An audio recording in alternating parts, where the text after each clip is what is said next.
'cause we're all good friends with our neighbors round the world. All join hands around the world. Hi, everybody. Selamat pagi. Selamat datang di Indonesia. That means good morning and welcome to Indonesia. Let's all go into the All Join Hands studio house and visit one or two of the many islands of Indonesia. 1, 2, 3. Satu, dua, tiga. Let's go.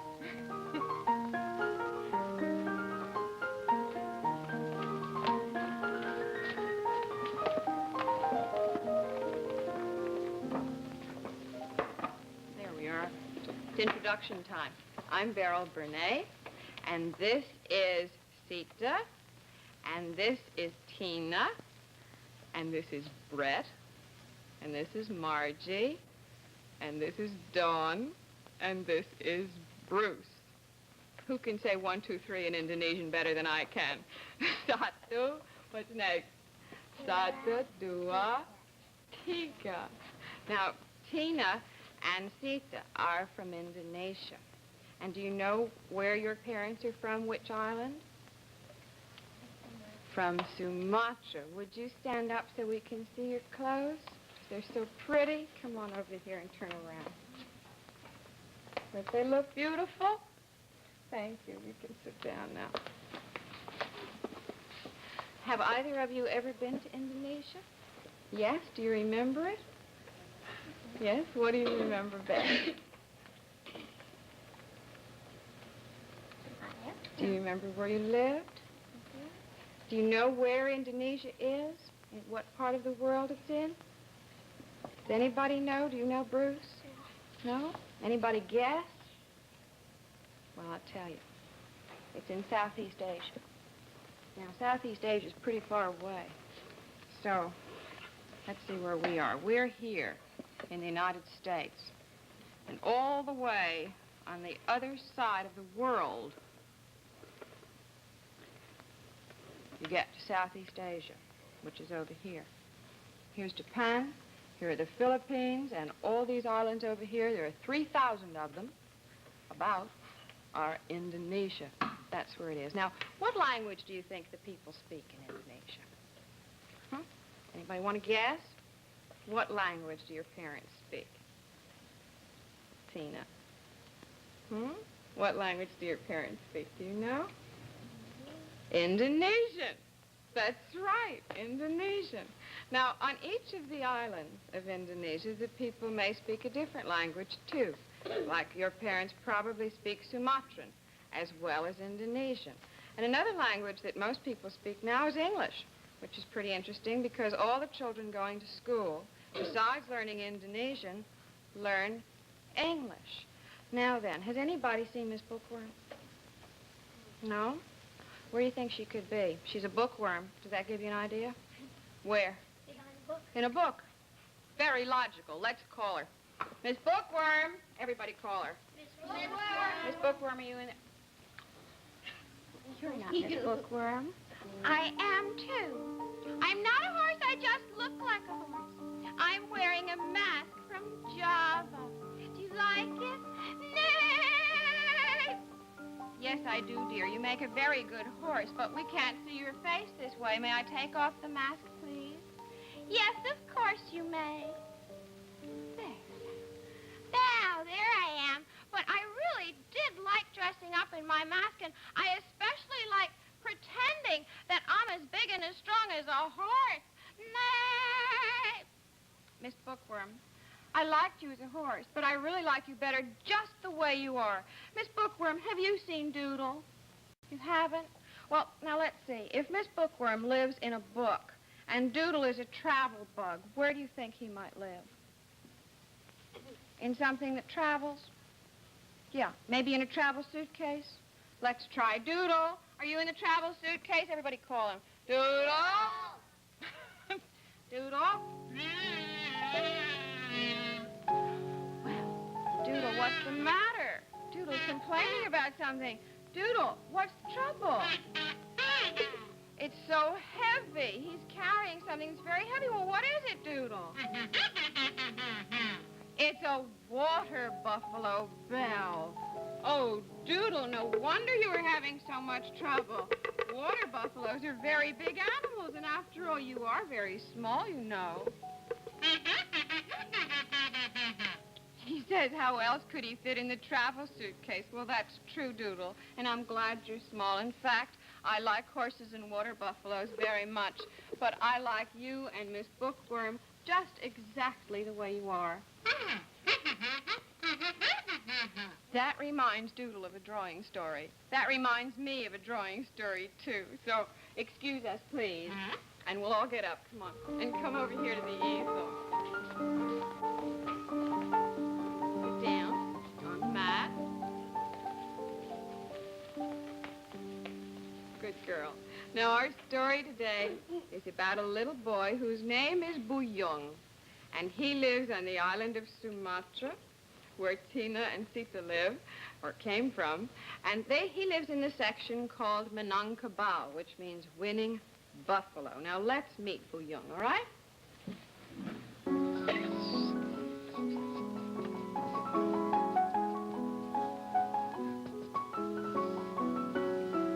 Now, Buyung used to be a very happy little boy, like all the other boys. But this year, he's always grumpy about something and looking sad. Well, maybe it's because his sister Upio is old enough to go to school this year, and he won't be old enough until next year. Maybe it's because he's angry, because he really is. He's angry with everything. He's even angry with his animal friend. Let's see who that is. If you know what kind of animal it is, call it out.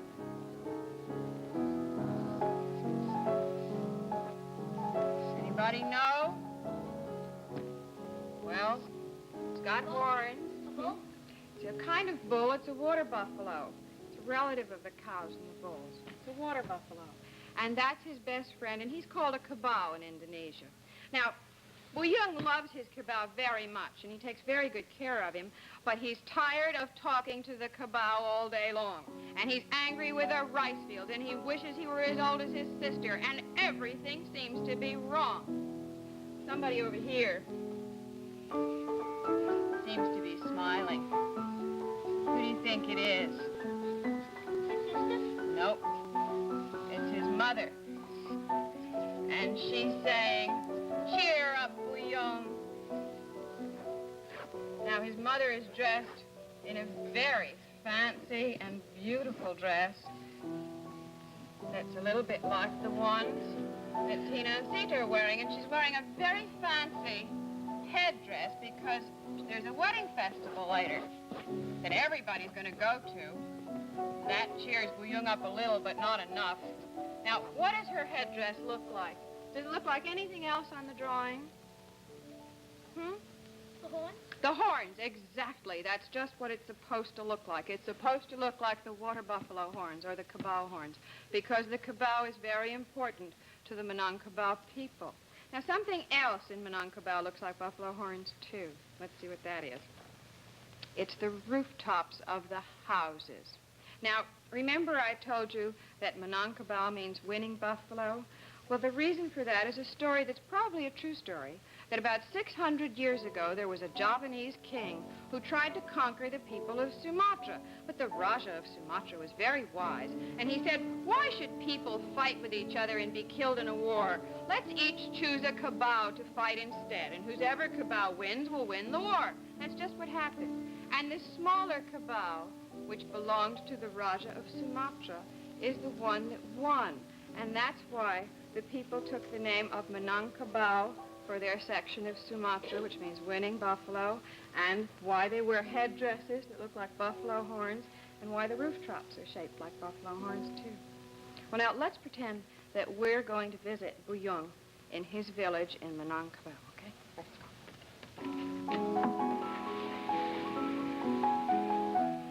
Here's the house. It's very beautiful. See the buffalo horns on the roof? And it's called a rumah gadang. And that means large house, and it's a very large house. It belongs to his grandmother. And every time his grandmother had a child, another room was built. So his parents have their room, and he and his sister have their room. And and they'll have their rooms for the rest of their lives. Now, today is a very fine, warm day, and it's a Sunday, so nobody has very much work to do. This little girl coming out of the house is Upia, Young's sister. She doesn't have to go to school today, so she's just going to watch the road for a while. And there's his mother. She's coming out, too, and his grandmother, whom he loves very much. And then there's somebody else, too. Along here is walking the family cabal. That means his father must be coming along behind him, because even though it's Sunday, the cabal still has to be bathed and has to be taken care of, and the rice fields have to be looked after, too. Well, last of all, out of the house comes Young, in no better mood than usual. He comes down the stairs, and he turns around, and he talks to his grandmother, and his grandmother says to him, Young, what's bothering you, child? Why don't you laugh anymore? And Young says, well, I guess maybe I wish just everything were different and that I were old enough to be able to go to school and that I didn't have to see the same old rice fields every single day and the same old houses every single day. And I wish everything were different. I think that even the water buffalo's better off than I am. Now, Young's grandmother, whom he calls Tuo, which is Sumatran for grandmother, is a very wise lady. And she says, Young, I think maybe the real trouble is that is not that you don't like everything and wish it were different, but that maybe you wish you were different. I think I'll tell you a story so old that my own grandmother told it to me when I was small. It's about a man named Ishmael. And the story goes that Ishmael was a stone crusher. And every day he took up his pick and his hammer, and he went off to a mountain and chipped off pieces of stone. And then he crushed the stone, and he took the pieces of stone to town to sell. Well, each day was exactly the same. Yesterday was the same, and tomorrow will be just like today. And Ishmael began to be grumpy and to be angry with everybody and everything. One day, he took his usual path, and he came to the beautiful palace that belonged to the Raja. And he looked up and he saw the Raja and the princess on the balcony dressed in their fine clothes and glittering in the sun. Oh, dear, said the stone crusher, if only I could be a Raja, there'd be nothing more to wish for. And suddenly, as he was wishing, he thought he heard the sound of thunder, and he covered his ears. Everybody do it. Everybody. And then he thought he saw lightning, and he covered his eyes. Everybody do it. The next thing he knew, he opened his eyes, and lo, he was standing on the balcony right next to the princess and the Raja. And he was a Raja, too. And he said to them, it's a lovely day. And the princess answered, oh, I don't think so. The sun is much too hot. And so Ishmael looked up, and sure enough, there was the sun, burning down on the palace and burning down on the Rajas and the princess. And he said, the sun has the power to burn even a Raja in his palace. I think I'd rather be the sun.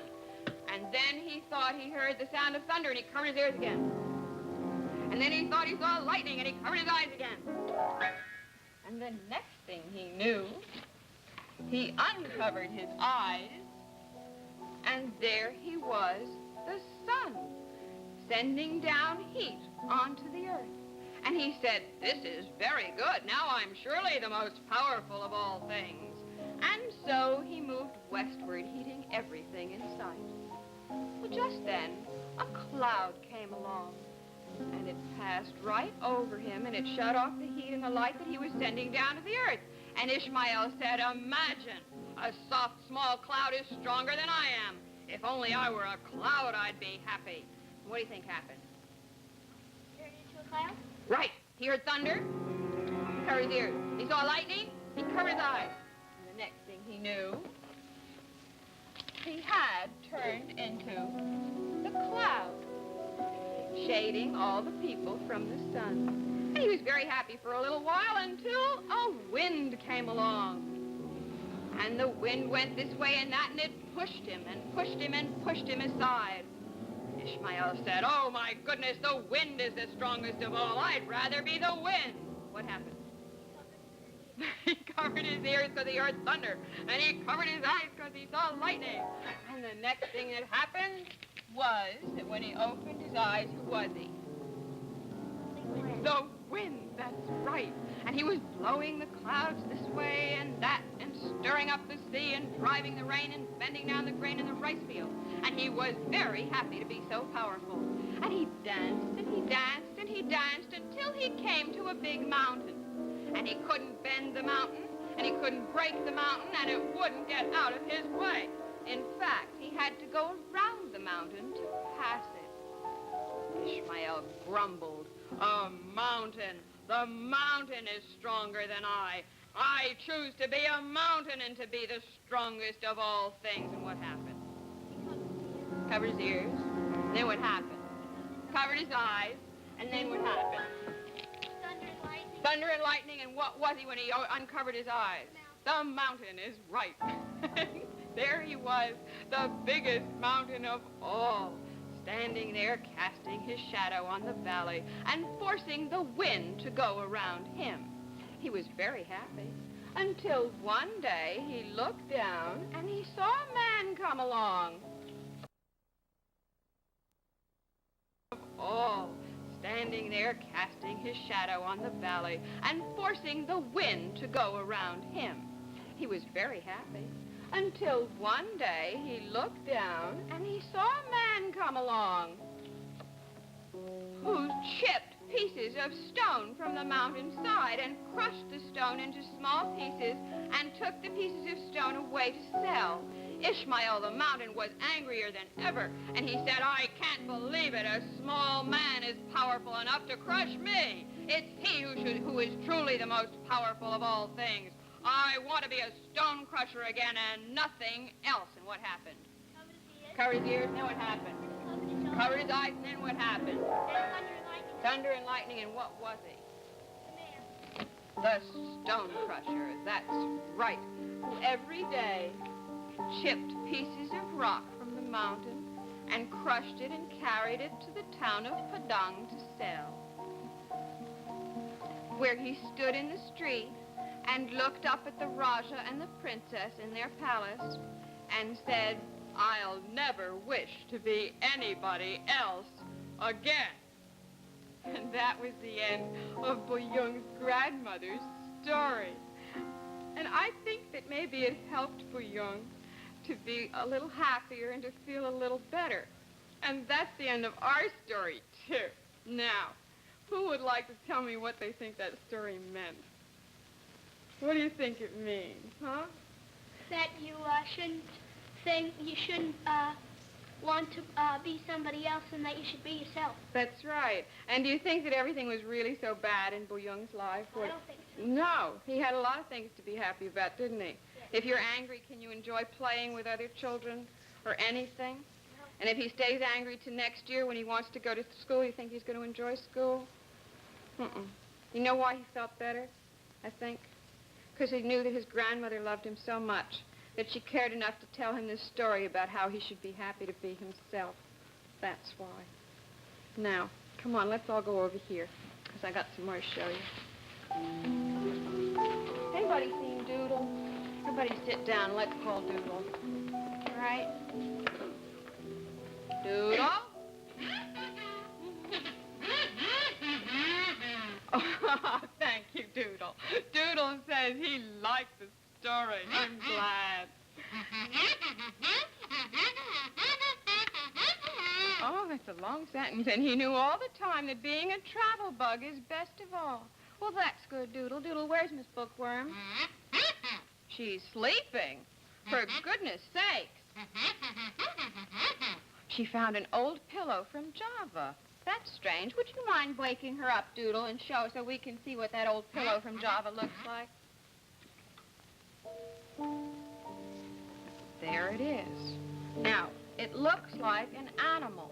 And it's wood, isn't it? How come a pillow is wood? Well, in the old days, the people didn't use real pillows. They'd sleep on their sleeping platforms, and then they'd lie down and they'd put the pillow under the back of their head like that. And that's how they'd go to sleep, and it's much more comfortable than you might think. So, now, has anybody seen Miss Bookworm? No? Do you think she's awake? Oh, you are awake. I was just playing with my friend. Your friend? Well, I'd like to meet your friend. All right, I'll introduce you to him. Just a minute, please. He's a puppet from Java. So he is. He's a beautiful puppet. He's called a shadow puppet from Java. And he's all painted with colors, and he's all cut out with beautiful designs. And we're going to see how shadow puppets from Java work.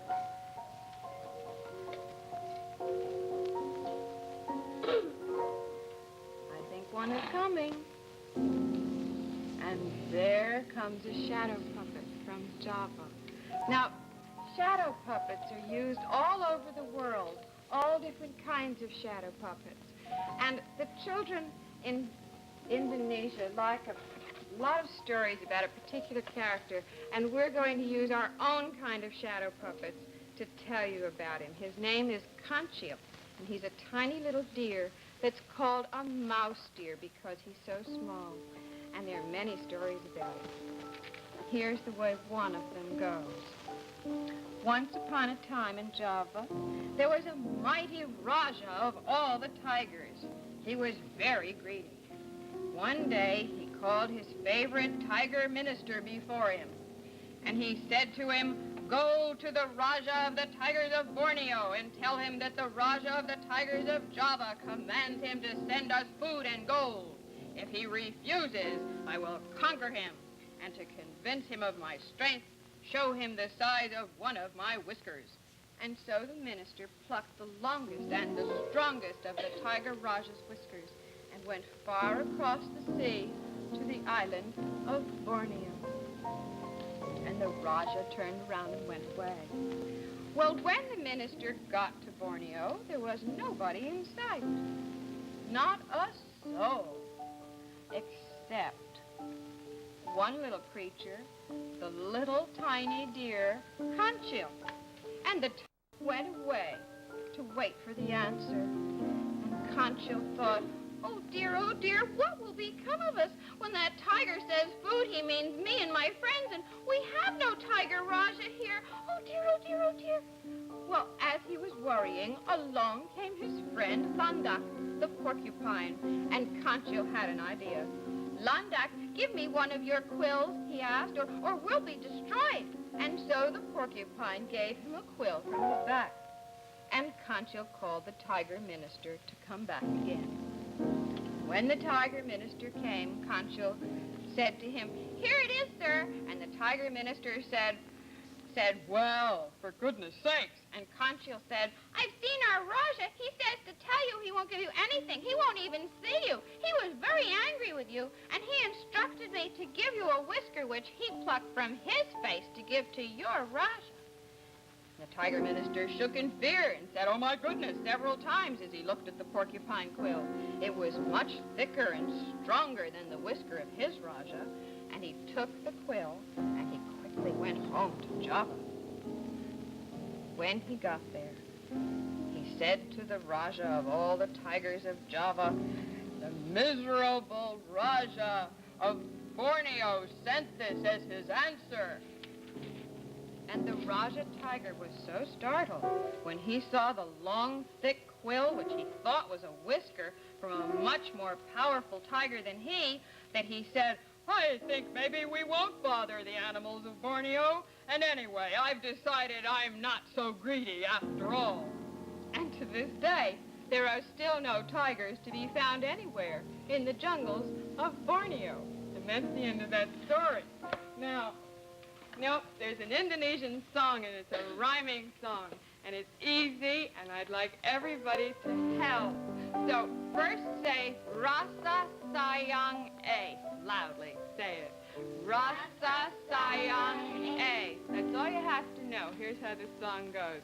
Rasa sayang, rasa sayang, sayang, sing a rhyme with me and say rasa sayang, sayang, Next time you all join in. Now first, water buffaloes in the rice fields ring their bells with a loud clunk, clunk.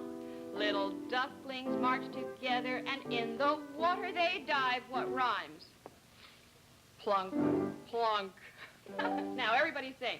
Rasa sayang, rasa sayang, sayang, sing a rhyme with me and say rasa sayang, sayang, Doodle knows this song too. Doodle, would you like to sing a verse?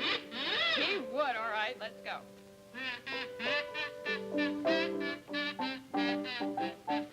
Doodle sang, oh, I made a little scarecrow in the field. He waves all day.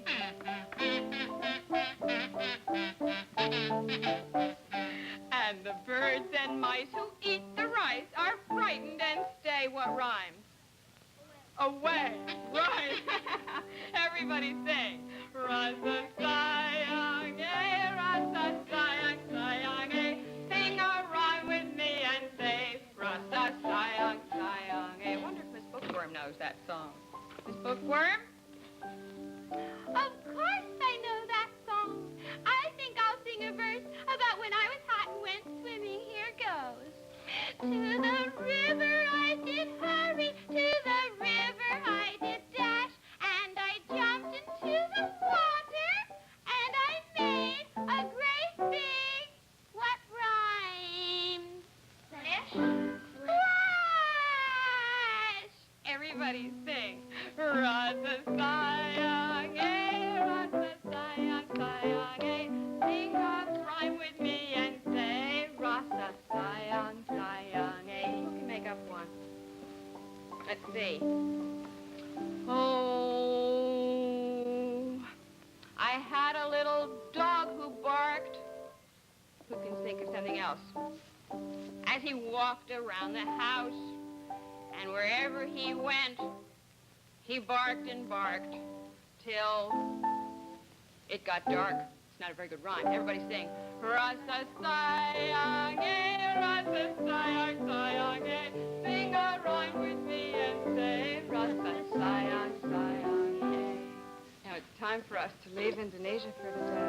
We'll see you next week when we all join hands with our friends around the world. Thank you. In Indonesian is terima kasih, and thank you very much. It's terima kasih banyak. We'll see you next week. Let's all sing the All Join Hands song, shall we? Come with me, and you will see a place that's lots of fun to be. Say hi, join hands, 'cause we're all good. Cultural material courtesy of the Consulate General of Indonesia.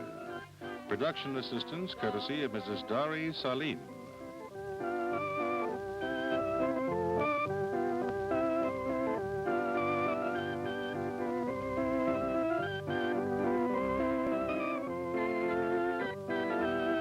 This program was produced by WCBS-TV in cooperation with the United Nations Association of the United States of America.